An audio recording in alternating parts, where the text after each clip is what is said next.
cao vời vời, mặt hồ lấp lánh bóng mây trời. Nghe âm vang từ buôn xa, nghe mái khúc hát ngân nga.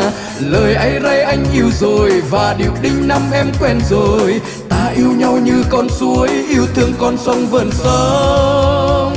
Rừng hát vang lên muôn lời, gọi nắng dâng hương đất trời.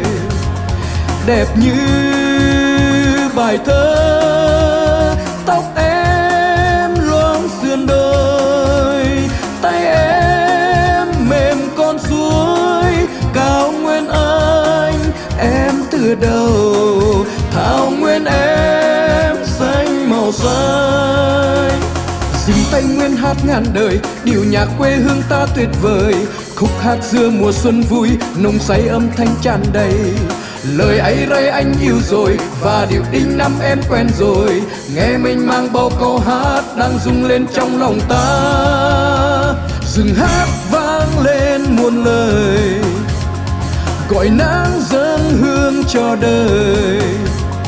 Để ta gần nhau, hay hát hát ngàn đời. Cho xanh rừng xanh mãi, nhịp chiêng vang theo mùa màng. Rừng hát vang câu tình ca. Hey!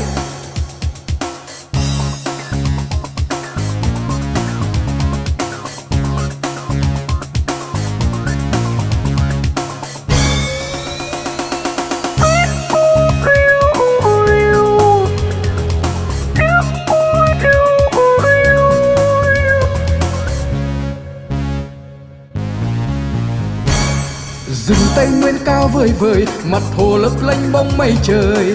Nghe âm vang từ buôn xa, nghe mái khúc hát ngân nga. Lời ấy rây anh yêu rồi, và điệu đinh năm em quen rồi. Ta yêu nhau như con suối, yêu thương con sông vườn sông. Rừng hát vang lên muôn lời, gọi nắng dâng hương đất trời. Đẹp như bài thơ, tóc em loáng sườn đôi, tay em mềm con suối. Cao nguyên anh em từ đầu, thảo nguyên em xanh màu xanh. Rừng hát vang lên muôn lời, gọi nắng dâng hương cho đời. Để ta gần nhau, hay hát hát ngàn đời. Cho xanh rừng xanh mãi, nhịp chiêng vang theo mùa màng.